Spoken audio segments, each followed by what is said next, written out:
તો વ્યવસ્થિત મેં કીધું એમ કાલથી નાસ્તામાં કટોળ હોવા જોઈએ. મેં અત્યારે તમને આપવાનું છું પર્સનલ હાઇજીન કીટ, એટલે પોતાની સ્વચ્છતા માટેની જે જરૂરિયાત બેઝિક વસ્તુ છે એ. યુનિફોર્મ નહીં આપવું, તમારી પાસે છે. તો કાલેથી હું તમને જે પર્સનલ હાઇજીન કીટ બ્રશ કરતા કેટલા ને આવડે છે? હકીકત કહું છું, બધી સમજી લેજો. પાકું?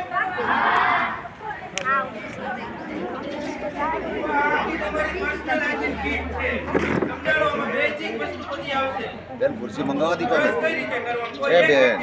ખુરશીઓ મંગાવી લે સુરેશને કે મંગાવી લે એ આવી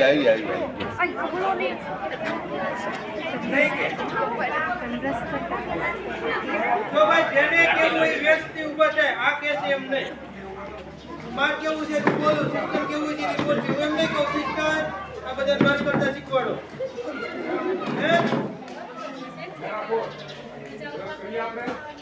કેમ કરો છો બ્રશ?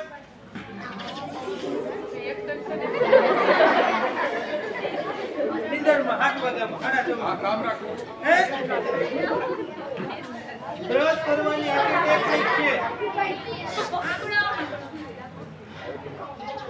મોઢા ન હલાવવાનું, માથું એમને બ્રશ ને હલાવવાનું છે. 2-3 વખત આમ હલાવ્યું, રેડી? પછી આ સાઈડ હલાવો, હલી ગયું, પછી આમ ઊભું હલાવવાનું. હવે એવું ઊભું શું કામ આમ કરવાનું છે?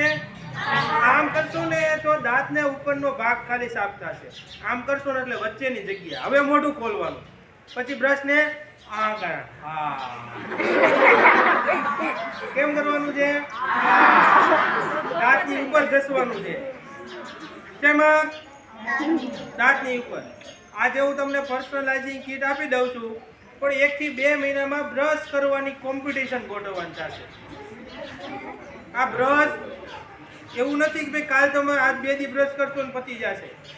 સમજાણું? આ બ્રશ લાંબો સમય સુધી હાલશે. ગવર્મેન્ટના નિયમ મુજબનું બ્રશ છે. સમજાણું? તમે લીધું હોય ના થઈ ગયું એવું નથી. 2 થી 3 મહિનામાં પાછું ગમે ત્યારે બ્રશ કરવાની કોમ્પિટિશન રાખવામાં આવશે. આની પહેલા હાથ ધોવાની રાખી હતી, તમાકુ નિષેધ માટેની રાખી હતી, કેમ બ્રશ કરવાની કોમ્પિટિશન રાખવાનું થાય. શું થાય? આમની અંદર વિજેતાય થશે. પછી જેમને ખરેખર ટેકનિક નહીં આવડતી હોય એની માટે ફરીથી પનિશમેન્ટ માટે ટેકનિક આવશે. મોઢું બંધ, મોઢું બંધ. કેટલા બાકી છે?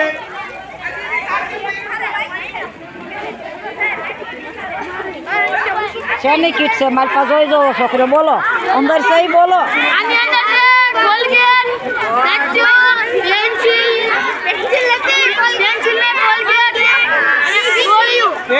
ખબર પડતી? બંધ રાખો મોઢું. નીકળવું એટલે બંધ. નીચે રાખો મોઢું પર.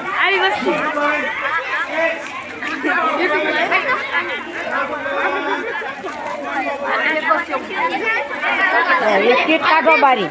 એક બારું કાઢો એટલે હું સરસ મજાનું લઈ લો. બારું કાઢો તો ટોપી ખોલીને બારું કાઢ. કાઢો ને બારું. એ બારું કાઢ તો ખોલી. ખોલ. પડતી ખબર? ખોલ નાખ. બંધ રાખો મોઢું.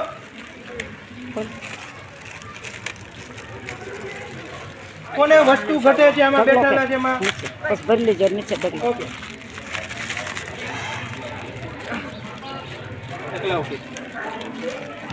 જો આની અંદર બ્રશ છે, કોલગેટ છે, ઓળિયું છે, રેડી? હવારમાં ઉઠીને પેલી જરૂરિયાત વસ્તુ તમારી થઈ ગઈ. જો સરસ મજાની કોલગેટ, શેમ્પૂ દેતીઓ અને ઓળિયું, સાબુ છે, પછી માથામાં તેલ નાખવાનું, પછી દાંતિયાથી માથું વાળવાનું. અવાજ ના પડે ને મારી વસ્તુઓ.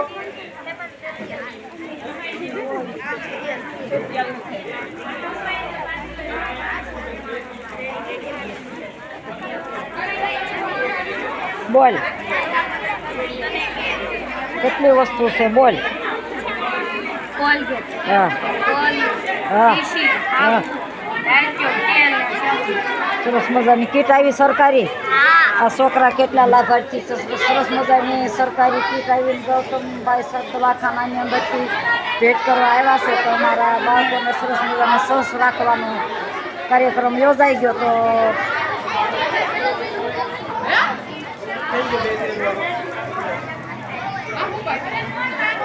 સરસ રાખવાનો બાળકોનો કાર્યક્રમ. સિસ્ટર બે બાકી છે. એ સાહેબ કાર્યક્રમ 3 ના હોય, એકને બદલાવાનું. હલો જઈ ગયો.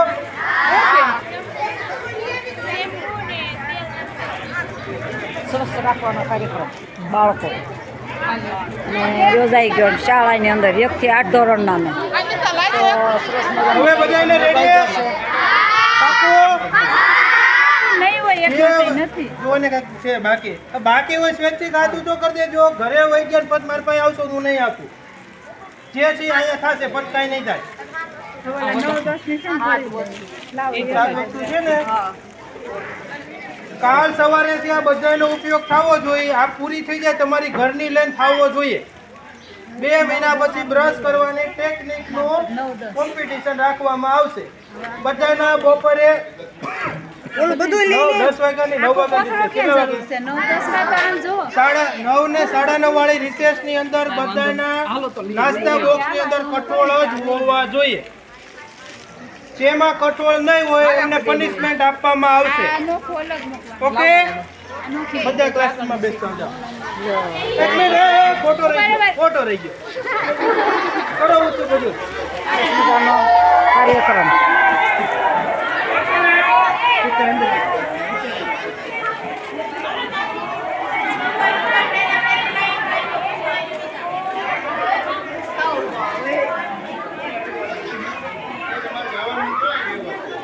બાળકોને સ્વસ્થ રાખવાનો કાર્યક્રમ શાળાની અંદર યોજાઈ ગયો.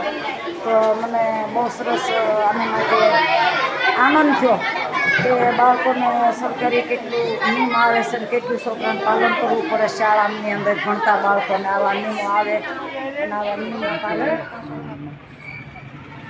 થાને જેમ સરસ મજાના બાળકોને. જો તમે વાત કરશો ને તો મને નહીં, હું બોલું તમને બધાને નહીં સંભળાય. રેડી? સવારના બાળકો સાથે તો આપણે વાત કરીએ, મોટા છો પણ તમે એકદમ નાના છો. ખરેખર મને નાના બાળકો વધારે ગમે. રેડી? આપણે આજે પોતાની શારીરિક સ્વસ્થતા બાબતની 2-3 વાત કરવાની છે.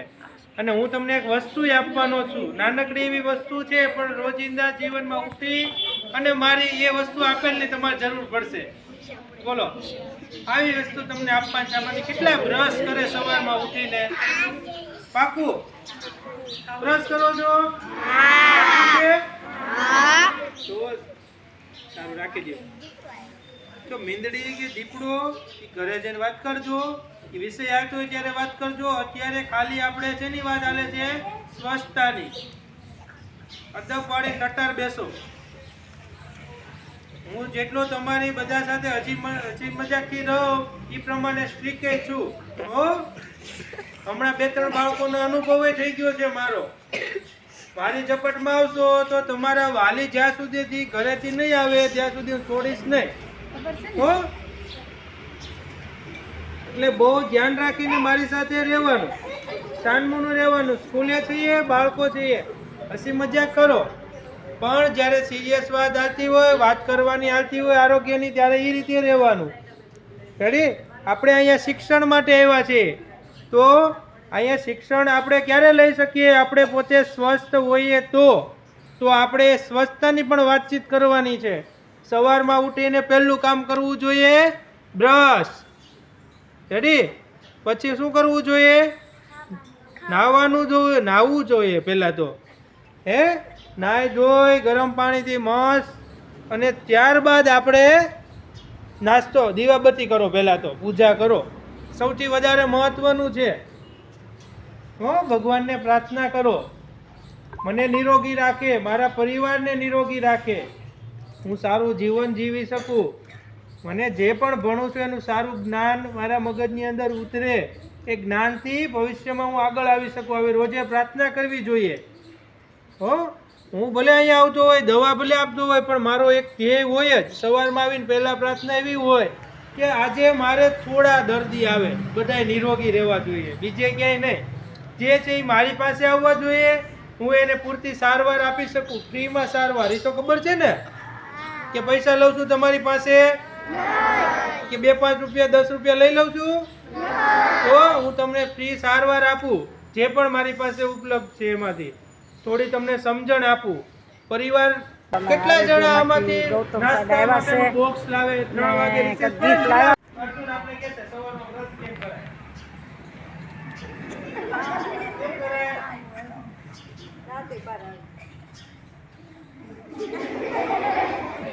કેમ કરે? એમ? કેમ કરાય બ્રશ? કે તો મૂકી દેવાનું. ગવર્મેન્ટ બ્રશને આખા બ્રશની વાત કરવી પડે.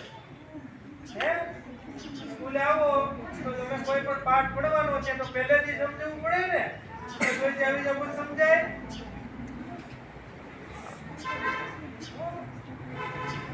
બ્રશ કરવા માટેની રીત છે, એમની આપણે વાત કરીએ. તમને હું જે આપવાનો છું ને એ સ્વચ્છતા માટેની કીટ છે. ઇંગ્લિશમાં આપણે કહીએ પર્સનલ હાઇજીન કીટ. શું કહીએ? એટલે પોતાની સ્વચ્છતા માટેની. ઘસીએ છીએ 8 થી 10 વખત ઘસો. આ સાઈડ ઘસી, હવે આ સાઈડ લેવાનું છે, પાછું ઘસો 8 થી 10 વખત. આ બંને બાજુના ગલોફાનો ભાગ કમ્પ્લીટ થઈ ગયો. હવે આગળના દાંત રહી ગયા, ઊભા ઘસો. બ્રશને આમ ઘસવાનું. શું કામે? શું કામે? કોઈ કહે છે આમાંથી? આમ શું કામ? એ ઘસવાનું ના પાડી છે. શું કામ ઘસવાનું છે? આમ જોવાનું છે એમ કીધું મેં. તમારી દાંતની વચ્ચે પેઢા જ્યાં હોય ને ત્યાં બેક્ટેરિયા હોય, સમજાણું? ઇન્ફેક્શન હોય, ખાધેલો ખોરાક હોય, નીકળી જાય એના માટે. 5, 6 થી 7, 8 વખત પૂરું થઈ ગયું. હવે મોઢું ખોલવાનું. હા, નીચેના ભાગમાં જો કોઈએ વસ્તુ ખોલવાની નથી. હું કહું નહીં ત્યાં સુધી ખોલતા નહીં, જોવાની છે. આમાં 7 વસ્તુ છે. કેટલી? ખોલવાની નથી, પેલા લઈ લેવાની છે. જોવાની નહીં હો.